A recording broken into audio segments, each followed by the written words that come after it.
Hello and welcome to In a Different League, the official podcast of the original fantasy football game. We're your hosts, me, Chris Pelau. And me, Jessy Humphreys. And this is what you can look forward to in episode 3.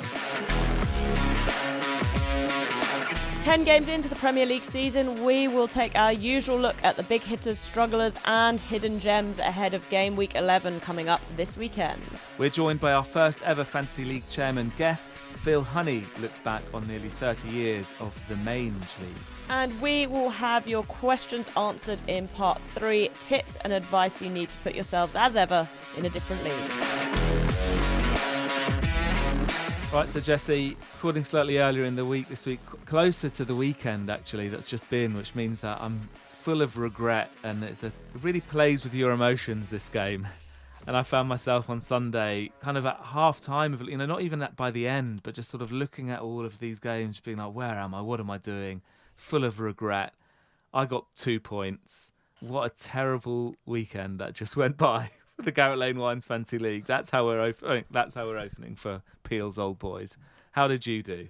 I got 10 times as many points as you. I got 20 points, which wasn't the best score of the week in my league. There is a player who has Nketiah and Erling Haaland, who obviously then did very, very well. But I was pretty pleased with 20. Yeah, it's boosted my lead back to more around that 40-point mark, which I think was needed. But where did it all go wrong for you this weekend, Chris? Well, someone made the point in the lead up to the weekend. He started having a look around and was trying to decide if anyone was a one-man team, and came to the conclusion, actually, he came up with the stats for it as well. I was the most one-man team, obviously with Ollie Watkins. Now, for me, that's because Ollie Watkins was just performing so much better than every single other player in the whole league at that point. So I think the maths should be taken with a bit of a pinch of salt. And he's obviously not the only player that I've got. But I don't know, there's that regret from those players, those points that I could have got, for example, from Jack Harrison. I mean, that would only have got an added 2. By the way, the only 2 points I got was a Bernardo Silva assist, the very last goal of the weekend. So I was prepared to even get 0 by the end of that weekend. But where did it go wrong? I mean, just across the board, really. Defenders obviously are not getting points for a lot of players, a lot of managers in the league so far this season, especially from some of those big players. Villa played amazingly well, but my 2 Villa players, Zaniolo and Watkins, did not score any points. I look at Bruno Fernandes and think, well, it's a Manchester derby, things will go through him, but you don't get points for whining and moaning on the pitch. So a lot of things, and obviously a few injuries and players who aren't coming on. So all players like Kulusevski, Cunha, who just love running the ball down the right wing and then not doing anything with it and then dithering and passing it backwards. So those are the sorts of players I've got. Obviously, you can tell that it really kind of affects my mood going into the week. 2 points for me, worst scorer in my league, but still in 6th, so I still am the Crystal Palace. There was a period last season where Crystal Palace just kept staying in 13th. I really am the Crystal Palace. Doesn't matter how many points you get. I can't wait to, in part 3, talk about adding points for whining and moaning. That would be a great angle to go down. A whiner of the 11. Week. Yeah. Bruno would do you very, very well with that. He would. See, unlike you, I benefited a lot from the Aston Villa game, because I had Moussa Diaby, who got a goal and a manual assist. And this is also relevant to what we'll talk about a bit later. Matty Cash came off on the 79th minute, crucially before Aston Villa conceded their rather amusing goal against Luton. So I still got my clean sheet points from there, which I was feeling very, very good about, I can't lie. Yeah, I mean, it does feel like you've done a magic trick when that happens. It does happen. But not to me, and not actually to a lot of, like I said, not a lot of players in our league got defensive points. The person who ended up finishing top did, and is kind of like the only one who really got defensive points. There's not that many going around. Obviously, the leading scorers from last weekend, well, the leading scorer was Eddie Nketiah. I wondered how many people had him. Does Eddie Nketiah exist in your league? Yeah, so Julian, the guy who got the most points this week, he had Nketiah and Haaland, so that really propelled him. Edison and Zinchenko helped him out as well. But yeah, a very good week for Nketiah, and my dad and his fabled Kai Havertz, very expensive purchase, told me before this game that this was going to be, sort of Kai Havertz's moment. Jesus is out. We're going to see Arteta play Havertz as the 9, and then Nketiah goes and does that. So I laughed. I'm not feeling threatened by Julian. He's still quite far down the league, so just an enjoyable week really for me. And sorry, you did say earlier that someone had Nketiah and Haaland. I just still had the red mist. Of me thinking about you were in your misery. You weren't paying any attention. All you could hear was just sad violins in the background of what you'd been saying. Yeah, just rolling my eyes. Oh, other people got points, did they? 9 points. Oh, great. From one player. Not even Brilliant. people in your league. You're like, good for them. And of course, Erling Haaland goes back on top of the league. He's the best performer so far this season on 36 points. A question came up in our league over the weekend whether, because the guy who's got Haaland is top now, the guy who had Haaland last season is top. It's obviously early days and you can't win the league with one player. But whether Haaland kind of goes as far as, translating being top of the league or being towards the top of the league. Obviously, he's a top performing player. He would be. But a lot of people are almost saying now, from Phil, who has Haaland in our league, like, oh God, did we miss a trick here of not pushing Phil beyond 29 million out of 50, by the way? Maybe we should have pushed into the 30s and 40s because Haaland wins you the league. I mean, I know that Julian isn't in your league. There is a lot of regret going around fantasy league land, I think, of people who don't have him now. Yeah, see, I think it probably depended on how much your league valued him, because I feel like I know from people in a couple of different leagues is that if people were really pushed to pay a lot of money for him, they're now sort of struggling. And I feel like the real Haaland effect probably came last year when no one knew how to value. So our league was won by someone with Haaland. Whereas in our league, we've really got that sort of one player effect that you were just talking about having with Watkins, whereby Haaland's got 37 points and then Julian's next top scorer is Edison with 11. So yeah. I feel like that's one of those ones where you're like, okay, that's a really like sort of outsized impact on Haaland and actually across a whole season, especially because right now, and I mean, this could change, he's scoring well, but it doesn't feel like he's scoring sort of as just bonkersly as he was last year. Although it would be interesting to see. Obviously, I feel like there's always been a bit of Haaland can be a bit of a flat track bully, but getting goals in the Manchester derby at Old Trafford is a pretty good way to sort of put paid to that So notion. He's a flat track bully. Hey. And obviously, yeah, it depends what you do. If Haaland was one of the first early buys in the auction, and then you can kind of sit back and then maybe wait and pounce and get some really good value players towards the end, and hopefully not spend. You're going to have to wait really and kind of see what happens in your auction. If that was the case, it'll be. But it's already interesting, kind of thinking ahead to next season, what's going to happen to Haaland in the auction if he's still at City. But am I right in thinking as well that in your league, Haaland went automatically to someone anyway? To Julian, it was due to unavailability for the auction that we kindly decided that the best way to do it was to give him Haaland for a set price, which I thought was quite low. But so we gave it to him a set price, but then obviously because he wasn't there, he had to just take whoever was left at the end, and we picked the players at the end.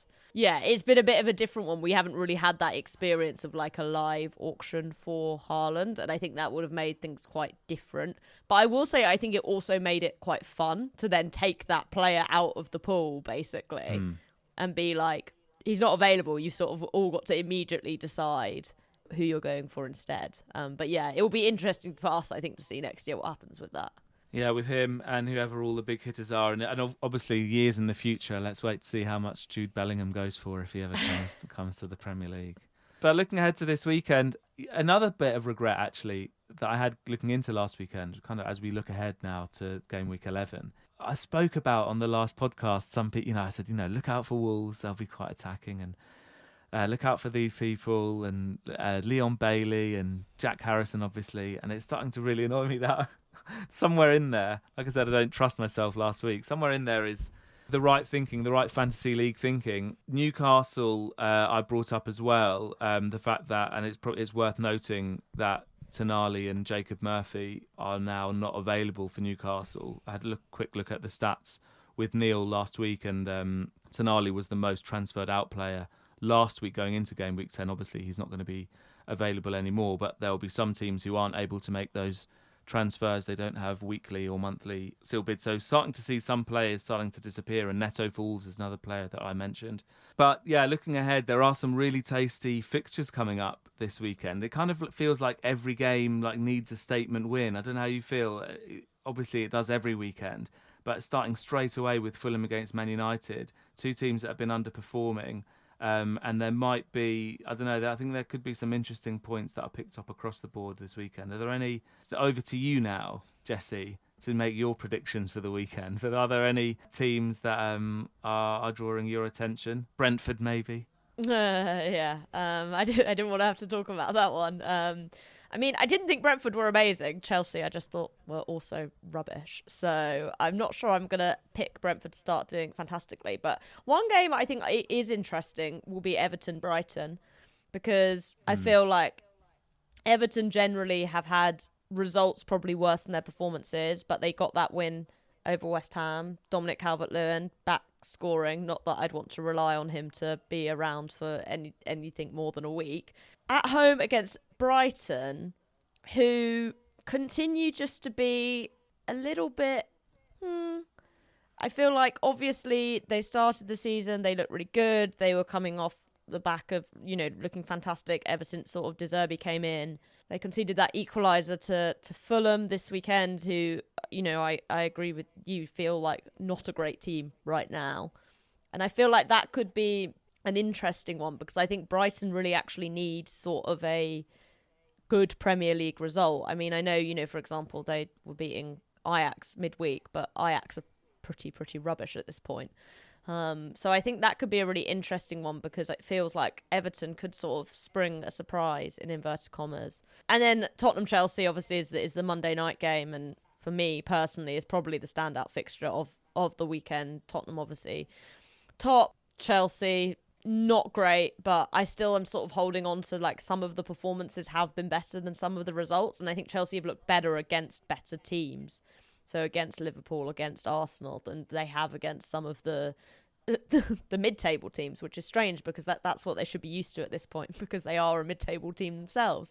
But I feel like that could be a really interesting one. The Chelsea always feel like they can find an extra level if it's about bursting Tottenham's bubble. Obviously, thinking back to the season when they stopped Spurs being able to win the league and Leicester went on to win. So I feel like that could be a fun one on Monday night. It's interesting you say that about Chelsea, because actually I noted down that their upcoming run is not great. But if it's two sides of the coin, if you reckon that they're one to watch against the bigger teams, I mean, their upcoming run after Tottenham, it goes Man City, Newcastle, Brighton, Man United. Now I know Brighton and Man United, whether we should say those are big fixtures or not. I mean, obviously they are, you know what I mean. Yeah, it could be one that on paper, people with Chelsea players who are able to transfer them out may be looking at maybe trying to get them out, or maybe it's ones that you stick to. And obviously, I mean, Christopher Nkunku, but Christopher Nkunku doesn't come back till January, that's right? It's not December. Well, It's this still a was while actually to wait. interesting.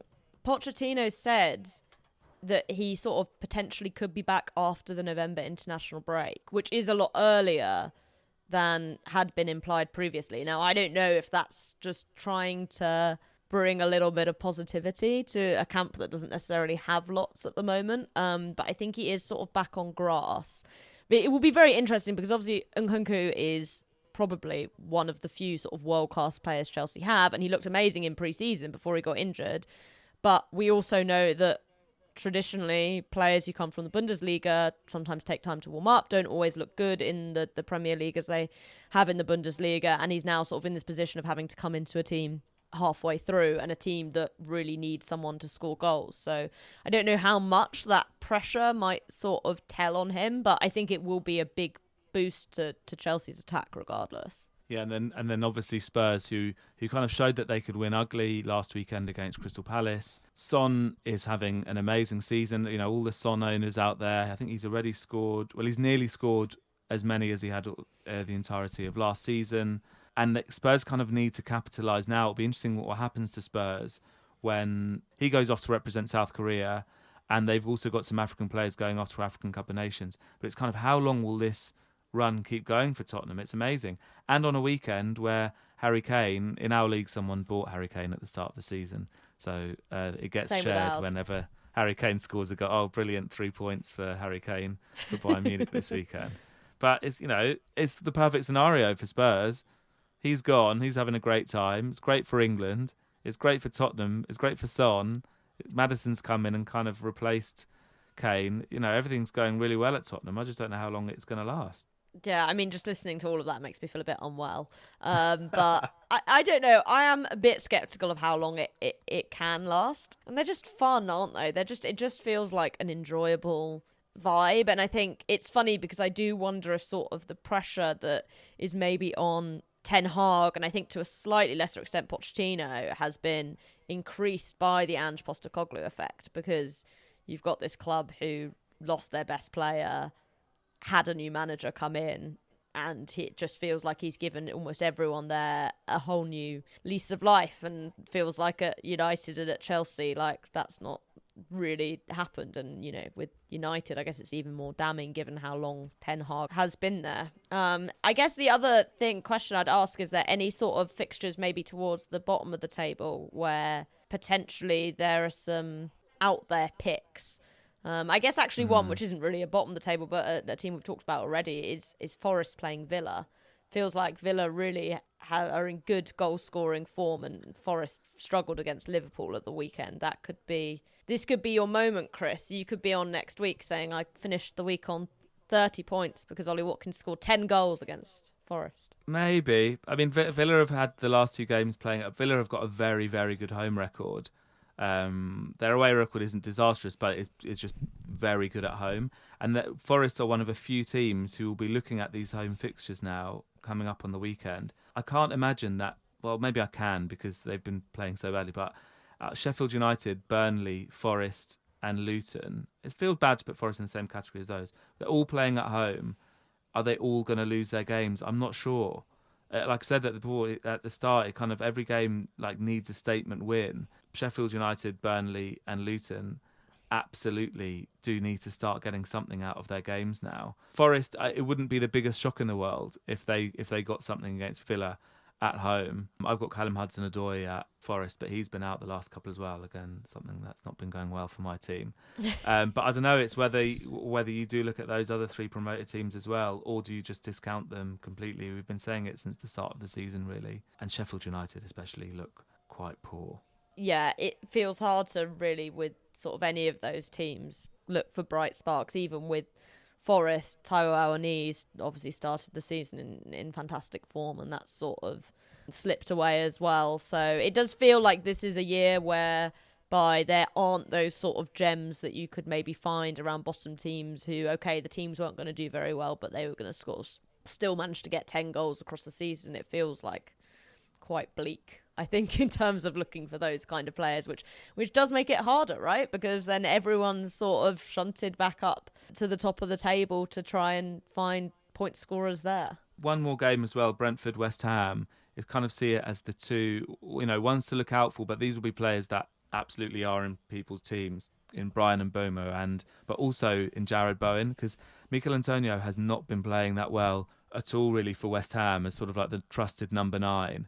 And David Moyes spoke a few weeks ago saying that he thinks that Jared Bowen could become a number 9, and I just think that it might be the person that they just start putting all their eggs into the Jared Bowen basket, in the same way that Brian Mbeumo has kind of like really stepped in for Ivan Toney. It's amazing. He had a really good month in October, one of the best players. He's up there as sort of like third, in the top 10 as well of players performing so far this season, which is a place where Ivan Toney was last season. He's completely stepped into the boots of Ivan Toney. So yeah, it could be interesting goal scorers, a kind of interesting battle between those 2 in that game. West Ham are very much hot and cold at the moment. Yeah, definitely. And I guess interesting as well, sort of with Tony's return now not feeling super far off, although of course whether he sort of returns to Brentford per se is something that's kind of worth keeping an eye on. And I guess Mbeumo doing so well maybe potentially makes that exit more likely.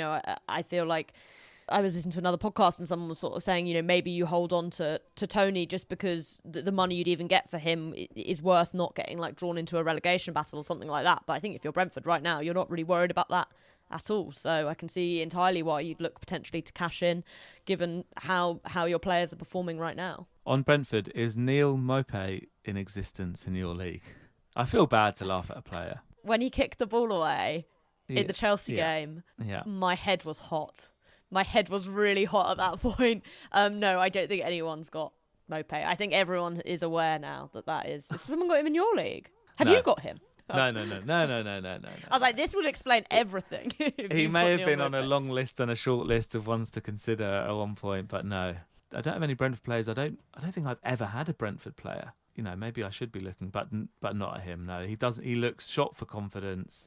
He looks better than he was at Everton. But in this game, we Robert need Sanchez players to almost caught up with him. I mean, he did get an assist, But but he we almost need. caught up with him. Yeah, I know. He just looked tired. He looked so tired that He'd maybe it only was just the come right on the decision to pitch. pass the ball. Maybe it was the decision to pass the ball. He doesn't have literally anything left in him to even make the decision to shoot on goal.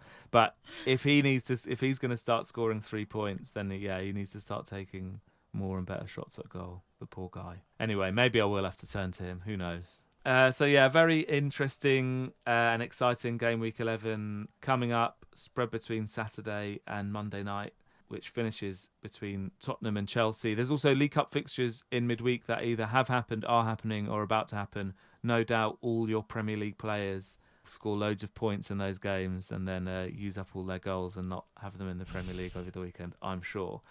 A reminder that you can reach out to us on podcast@fantasyleague.co.uk with maybe your sort of long essays of regret of your team and your auctions, any things that are going well or badly for you and other team members. You can also reach us on social media on Twitter @FantasyLeague.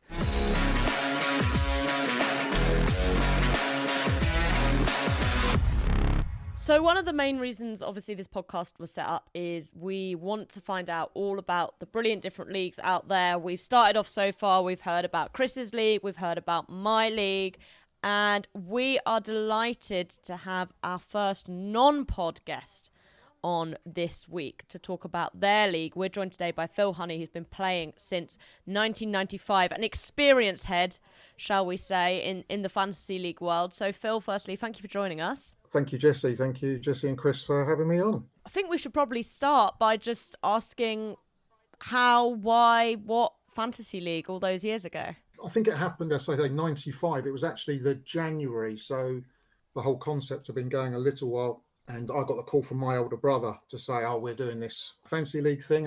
Probably around about the same time as the Frank Skinner and Badil program. So watching that was a very funny show anyway. And it was like, do you want to do it? And there was enough of us, got together in the Grange in Ealing, a lot of drinks. It seemed like a good idea just to be doing football for hours, just talking football. Blind leading the blind. We didn't know what we were doing. I don't think that first auction, we didn't really have any guidance at all. But it seemed to be, good fun. Yeah, from then on, we had a proper auction in the summer. So, yeah, we've had 30 auctions. I'd like to think we are experienced in what we're doing, but never always happens like that. There's always still many things that happens on an auction day.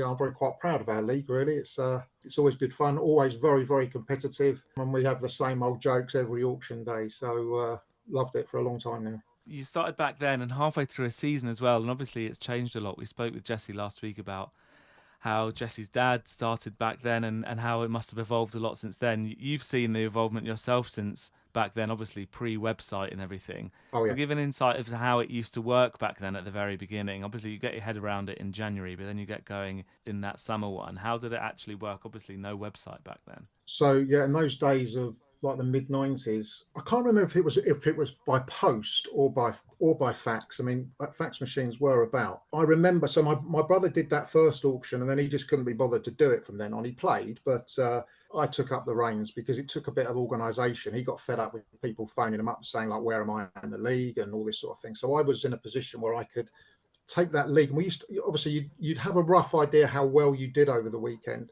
But you'd have to wait. I think we got it by post. I think we used to get it by post. If not, it was a fax.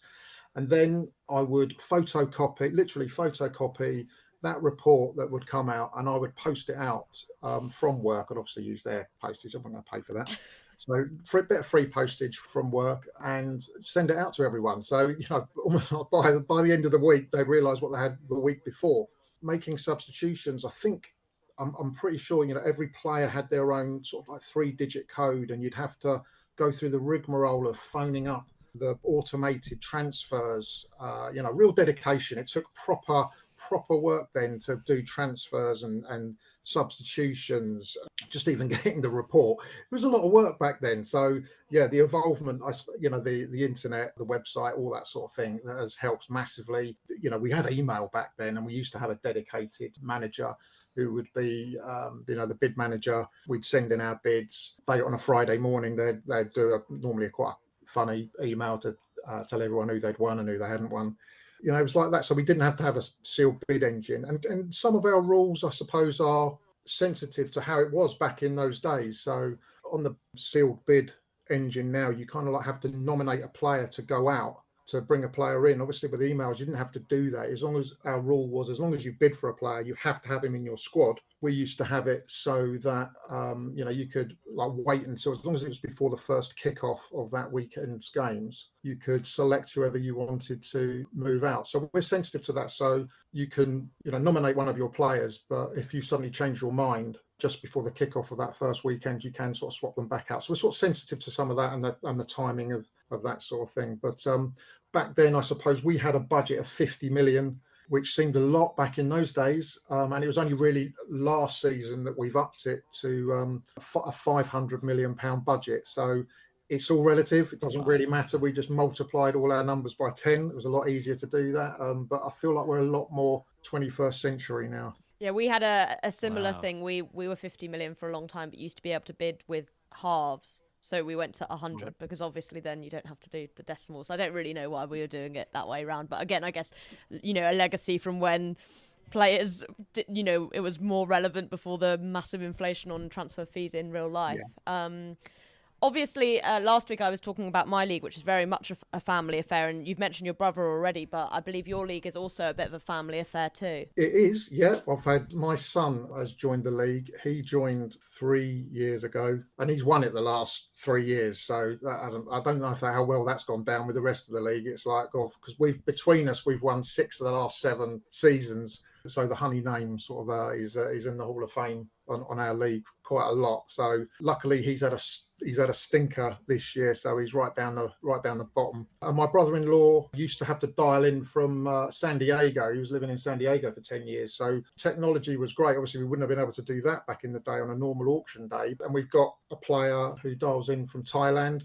So almost like that, 8 hours ahead and 8 hours behind in San Diego. We were like covering the globe on some auctions, but obviously technology itself has its own problems. We once had an auction where for about an hour and a half, both Robbie, my brother-in-law, and I both thought we had Christian Benteke when he signed for Liverpool for about an hour and a half into the auction. So it's still fraught with danger sometimes, that sort of distance. I was furiously there trying to see what the equivalent was, any famous father-son managers in real life football. And the only thing I could really get to there was like obviously Sir Alex Ferguson and his son, maybe Nigel Clough, Brian Clough, but not one to then the son takes over and wins 3 in a row. You could be the first in like football as a whole, like this sort of the Honeys. The Honey legacy. Maybe. I tell you what, we had not the season just gone, the season before. I was running away with the league, and he came up from behind and he stole it from me on the not just the last day of the season. It was quite, sometimes on that final day the updates sometimes take a bit longer, but there was a Saka assist that basically drew us level on points. We both had something like 552 points, I think it was, on that final day, and that drew him level like about 3 hours, it felt like, after the games had finished. So he beat me on goals scored. Very competitive in the house. Sometimes it's not a good place to be at the weekend. It's normally one of them. He takes it very well. He takes it very well because he keeps on winning. But maybe it's me that's always grumpy. I'm so competitive with this sort of thing. You've got to love a down to the wire league, though. It's never fun when someone just runs away with it. That's right. We've had it before when someone does just run away with it. But I would say the last 5 or 6 years, it's always been quite close. Last year was quite a close one that he won as well. I think the last time I won, there was a bit of controversy when Bruno Fernandes signed, because our deadline now is at 9 o'clock on a Friday morning. I think he came onto the website, so you have to obviously be on the website as you do your seal bids. It was like 8:59, and I managed to get a bid in just before that 9 o'clock deadline. I won that season by the amount of points that Bruno had scored that particular sort of half season. So Yeah, we have a fair bit of controversy as well, but yeah, it's never fun when someone runs away with it. Fergie time, honey time. The honeys know what they're Yeah. doing. So we haven't spoken about the name of your league either. We looked at it last week and we're like, what was this? And then we kind of seen the history of the league as well. So you used to meet up at a pub in Ealing called the Grange, and that's where you had your first auction, that Yeah. famous one in January back in 95, was it? 95, yeah. And now, all these years later, it's no longer called the Grange. But what are you called now? We are the Mange now, rather unpleasant skin disease for dogs. I think that's where it came from. No real reason other than it rhymed, and because I put it out to vote when we had a rebrand, because it was like, well, we don't go to the Grange anymore. We should really call ourselves something different. We used to go to the Ugly Duckling pub quite a lot, and that changed. So we didn't really want to call ourselves the Toby Carvery League. So yeah, the Mange got voted in. It was a mistake really to ask the proles to vote. Obviously, as I believe all good fantasy leagues should be associated with the pub, I feel like you must have some good stories from when people have had just that little bit too much on auction day. Now I've grown up now, so I'm in my 50s. So auction day is taken very seriously. But those first 20 auctions, let's say, were very, very messy. We used to have, so we had our own little rules. We're very traditional with what we've got. We haven't changed. We haven't changed our formations. I set up our rules for what could happen on auction day, and they were very much based around alcohol. They were very much, if you bust on your budget, there was a penalty shot. If you bust on that 2 players from any one team, you not only had to have a penalty shot of something, so someone else would choose it. I forget if you've like the last one who ever offended, you could then select the next drink for the next person who fouled up. But we were drinking anyway, so we didn't really need these penalty drinks. I mean, we've had people who've had far too much to drink anyway, and that used to be terrible. We once had, must have been 2001, we had Van Bronckhorst got bought, and everyone seemed to want him. He was bought 3 times at the same auction, because if you bid for a player and you've already got 2, so he was at Arsenal, so the first time someone already had 2 Arsenal players, he wins Van Bronckhorst, we all big cheers, we love it when someone messes up like that. He's got to take a penalty drink, he has to buy Van Bronckhorst, and I forget which player it was, but he would have put obviously his worst Arsenal player back into the pool. Then he's bid another player, or he's done a deal, and Van Bronckhorst goes back into the free agent pool, and then he gets bought again. So, and the same thing sort of happened. So we had the Van Bronckhorst pet. It's called a Van Bronckhorst in our league. If you foul up and get to, that third player, you have to have a drink penalty. So once we, I think, left the pub or grew up a little bit, or the real hard drinkers didn't make it, because we've obviously not got the same crowd. We've got 2 or 3 that have been with the league a long time. A lot of mistakes on drinks day, and sometimes it was hard. It was very, very hard for me to do a tracker. Obviously I use an Excel spreadsheet these days, but the older A3 tracker that you'd send us, I'd be filling that in, and it's very hard to drink and do maths at the same time, keep track on all of that. Everyone just concentrates on their own team, but I've got to concentrate on my team and the whole league, how that's going. And sometimes when you're drinking, it's really difficult. It's amazing how much it happens. It happens every year. We heard about the Lissandro debacle. It happens. Yes. I don't know how it happens, but it does. And you're right. Maybe alcohol is one of the leading factors at auctions. Which you said something to us before we were recording, Phil, about auctions and how much they sort of mean to you. I mean, obviously you've done so many now, but it's sort of like how important it is to you. Like one of the most important days in the year. Obviously, it's changed a lot since the first days. There might not be as many tequila shots swirling around, but has that stayed strong with you and the Mange? Yes, I think so. The WhatsApp group is leading up to auction day, gets ramped up. People say to me, "When is the next auction?" Like come sort of January. When is the next auction? When we can. It's always the first Saturday before the season starts. That's kind of like the best we do. But you know how difficult it is to get. I mean, we have on average 10 managers to organise. It's very difficult in the summer holidays to get 10 people. And I say again, people have dialed in from their Mediterranean holidays or whatever to make sure they don't miss it. But there's always, I mean, my anniversary is the 8th of August. It's always because I set the date. It's easy for me to sort out. But it's Christmas Day for me, and I love it. I absolutely get I think it's such fun to get together, talk football for hours at an end. It normally takes 6 or 7 hours for us to do an auction. We take our time. Just that banter. before, during, after. It's one of the highlights of the year for me, if not the highlight. I love it. That's a sentiment that's definitely shared by almost everyone who plays Fantasy League, and rightly so. Who's leading in the league, Phil? Are you and your son still leading now? I've got manager of the month for October. We get an extra bit of cash if you're manager of the month, because you know what it's like. People always just burn all their money, don't they? We've got those people who get way too excited, spend all their money straight away. So we have a monthly thing. So I've got manager of the month for October. So that puts me 4 points off the top of the league. So it's quite close. This auction was quite funny because 4 players in, we had one player who'd spent 500 mil, spent all their money on 2 players. Managed to get them up to Erling Haaland and which I pushed them all the way. So I like to think I know what people are prepared to pay. So I'm that one who pushes them on the auction to make sure they spend maximum amount. Sometimes I end up with players I don't want, but I'm prepared to push them. So I got him up to 330 for Haaland. 2 players out. That's a lot, isn't it, out of 500? But he's a special player, right? So that's kind of like a record proportionally for us. Shearer used to go, and Henry used to go for a lot of money.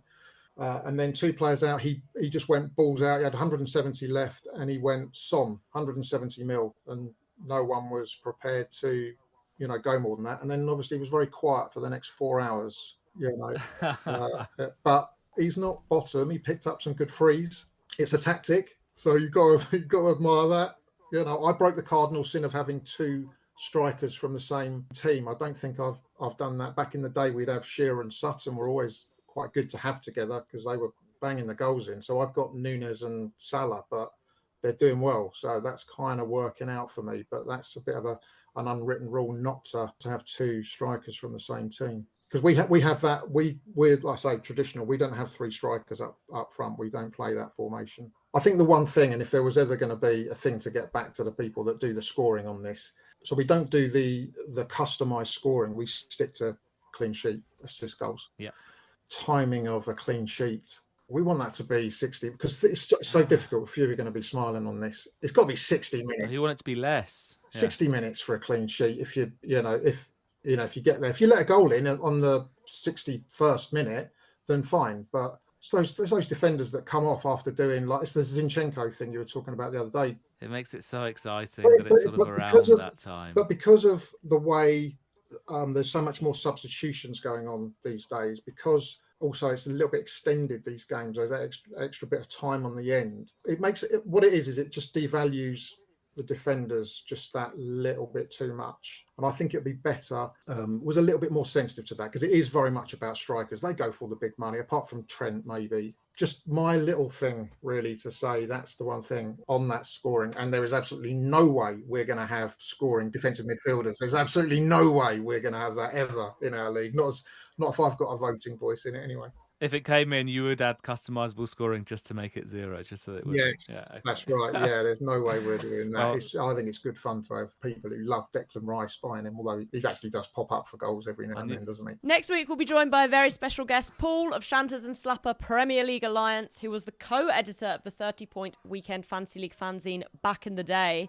The precursor of the podcast, I guess, an oracle, maybe, for me and Chris. But if you, a listener, want to come and tell us all about your league, want to share your stories like Phil has today, you can get in touch with us on podcast@fantasyleague.co.uk or @fantasyleague on Twitter.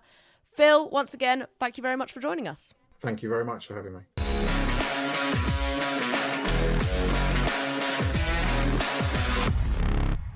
Okay, so into part 3 and the Q&A, the head office section, but no one here from head office this weekend. A weekend of, I'd say, contentious, not really contentious, but certainly talking points in manual assists. But not to fear, Neil hasn't deliberately put himself on top of a mountain, which is where he literally is, on top of a mountain at the moment.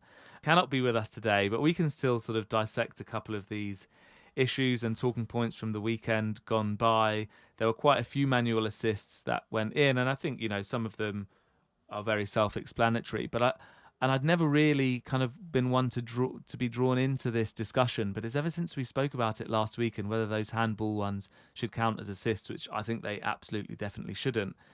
And then in the weekend just gone by, we had the Newcastle game and the Manchester derby in particular, where there were those 2 penalties.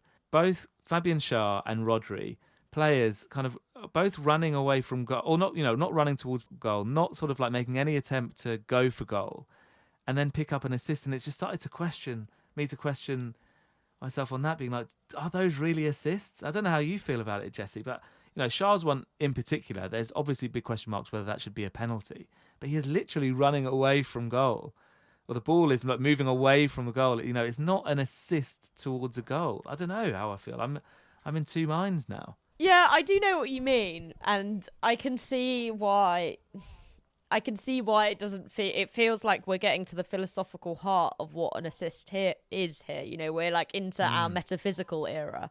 I feel like the Rodri one more so. I'm like, it kind of is an assist. Like he's making an attempt to attack the ball in an attacking situation and is prohibited from doing so. Depending, I suspect, on what side of Manchester your alliances lie, you might feel like that happens more often than not in certain games, and as to how culpable Højlund would be in that situation. I do know what you mean. I think what's interesting is you seem to kind of be leaning towards, okay, so none of them should potentially be assists, whereas I feel more like maybe I'm changing my mind on whether the handball one should be assists, just because generally I feel like more points is fun. And I find it funny that we're arguing this way, given that I'm arguing from a position of lots of points and you're arguing from a position of not many. You should be encouraging more points at this point, Chris. True, very true. And actually, I think that one that I have thought about as well, and I think it's been brought up by a couple of listeners who've written in, maybe then if we're going to go for all points and just give them all, then if you are, I was about to say Ollie Watkins, he literally came to my head, not because I'm just desperately dreaming of this to happen, but if a player, in fact, he's a bad example because he doesn't take penalties for Aston Villa. Douglas Luiz does. But my point being is, if you get fouled and then you take the penalty, this fantasy league rules state that you only get the goal points and not the assist. Why not get the assist point as well then? Yeah, I mean, I think going that too far. No.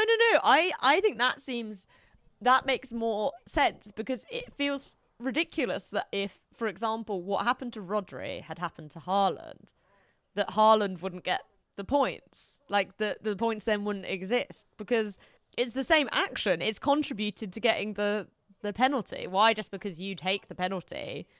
I feel like that's a kind of like, you either have to decide whether it matters or it doesn't matter. Yeah, I would agree. Give more points. All right. I think and the Neil thing comes down from his mountain. He's like, oh my gosh, I should never have let them to do this part alone. Yeah, we're making decisions now. The only thing I think is fun with like the Share and the Rodri ones is they're players who aren't necessarily scoring loads and loads of points. So I think also it's fun when you sort of get a random assist sprinkled in. We were talking about how, in Rodri's case, defensive midfielders get undervalued. Now they can sort of roguely get a penalty. On another week, when Douglas Luiz got points, Rodri gets points. But yeah, you're right. And actually, and goalkeepers as well. We've done a tiny bit of customizable scoring, but not that much. I think we've just added the goalkeeper save point, which, by the way, there was even a moment on Saturday. This is how bad it got for me last weekend. I keep going on about me last weekend, but there was a moment in the Newcastle Wolves game on Saturday afternoon. I went on to my score app and I was like, well, how many saves has Nick Pope made? Because he's my goalkeeper. And he'd made 4 in the first half, or around the 60th minute. I thought, well, at least he's going to get to 5 save points and 5 saves, and I'm going to get a save point. That didn't even happen. He still stayed on 4 points the rest of the game. But anyway, we've done a bit of customizable points, and I can't remember, and if we haven't, maybe we should look into doing it ourselves next season in the Garrett Lane Ones Fantasy League, but actually inflating a goalkeeper point. I mean, if a goalkeeper gets a goal or a goalkeeper gets an assist, it can't just be worth 2 and 3 for a goalkeeper. Maybe that. Oh, you think it should be worth more? Yeah, I think so. Amazing, how incredible that would be if your keeper scores. Where do you stop? I know. Well, what if you're just like what if you want to give extra points for Neil Maupay because he's so rubbish at scoring? Yeah. Maybe. Well, I said earlier in the podcast, and it got brought up even in part 2 with this sort of the defenders. Defenders aren't getting many points. Can we give them more points? And at the moment, we all know that the clean sheet rule is at 75 minutes. That's 75 minutes played, you get the clean sheet if you're a defender. And there's obviously now a call for, because I've heard the call go both ways, that actually it shouldn't be 75 minutes and it should be more, you should honour more the game of football and it should be closer to 90. But I think that's becoming less and less popular as an opinion. but actually the call to bring it forward. And we've had a tweet in about this as well from Rajian, who says, a review of 75 minutes for a clean sheet, please. With 5 subs, now has the number of early subs changed? He says, would need to see the data. Well, we don't have the actual data, but I can very clearly see that less clean sheets are being achieved by defenders out there. And there is this call now that you bring it closer to 60, make sure they get the clean sheets and not. I know where I stand on it. As someone who picked up a clean sheet over the weekend, yourself, Jessy, where do you stand on it? Yeah, I quite like the 75 minutes thing. I don't know whether it's because also, and obviously this was mentioned, I think, by Phil, but, you know, with all the extra added time, for me that means 75 minutes becomes sort of more important, because I'm like 60 minutes, you know, that's in some of these games, that's like almost getting closer to halfway through the actual match. And it would have felt like, I think, ridiculous before all the added time came in to be like, oh yeah, if you sort of play the first half and you keep a clean sheet, you get points then. I think it would be interesting to see sort of also when defenders come off. And I guess it's a bit of maybe a difference between sort of fullbacks and centre-backs as well. I feel like centre-backs are a lot less likely to come off other than through injury, as opposed to sort of fullbacks getting changed maybe earlier in the game. But I'm still pretty pro the 75 minutes for a clean sheet, just because I think the point is about keeping a clean sheet. And I know it's annoying if your defender goes off, but again, that's a bit like buying a striker who is only going to come play 60 minutes every game. Obviously, you know, they can score in that time, but you've still got to like just bear that in mind. This isn't going to be someone who plays 90 minutes, and as a result, they're going to have less chances to score as the game goes on. But maybe the answer is like having a distinction between centre-backs and full-backs potentially. Maybe. I think the fact that there are so many, people get annoyed because they're happening around 73 and 72, 76, 77. That kind of shows that it's good that it's 75. It makes it more exciting, and it shows that we're within the right ballpark. You're right, if we brought it back to 60, everyone would get it anyway. And it makes it really exciting because I mentioned it a couple of weeks ago, the Zinchenko factor. There are some managers, it's like that they know that Fantasy League exists and they bring them off at a certain time. And I say the Zinchenko factor. He didn't even do it with Zinchenko this weekend. He did it with Ben White instead. And who's got Ben White? Chris Pilau, yes. Oh, no. I will also just say on this point as well is that obviously in the other Fantasy League that shall not be named, 60 minutes is the rule there. And I wonder if that's part of sort of where this feeling comes from. But maybe. In that world, lots of people get annoyed. In that world, you get a point for wearing a shirt and putting your socks on properly, don't you? There are too many points in that world. Well, and also lots of people get annoyed when players get taken off after 59 minutes. So all that happens is you just you still just reach a point where like sometimes players are going to be taken off at that time period. What if your defender's rubbish and they get taken off at half time because you're getting battered? You know, like unfortunately that's just the way it goes.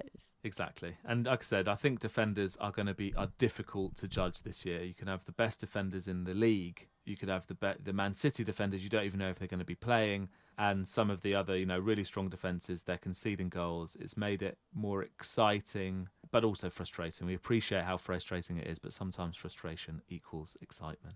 It's not just about changing points. Obviously, no points are going to be changed this season, but it's not just about potentially changing points and having a go at the manual assists or two. We want this section to also be about you and your teams, kind of maybe a bit of an agony aunt section. If you've got any advice you need, obviously from Jessy, about which players you should be targeting or not. Maybe as well we could act as the arbiter. We don't have to bring a lawyer on, but an arbiter of any sort of dodgy crimes that may have taken place in your league. We can be here. We're all ears for all of it, as well as continuing, all the traditions that you've got, anything that you want to make reference to that's happening in your league. We want to hear about it. We want to tell the Fantasy League community, who are all very interested and excited to hear about it. And please also let us know where you're listening from. We're slowly picking up news that this is an international community. We've got players in all corners of the globe, and we'd love to hear where you're playing from and how easy it is to play far and far afield from the UK. So do get in touch. We're here on podcast@fantasyleague.co.uk, by email and on social media @fantasyleague. Thanks Jessy, producer Simon for this week, and our guest Phil. Next week we've got Paul, as mentioned, the ex-Fantasy League fanzine editor.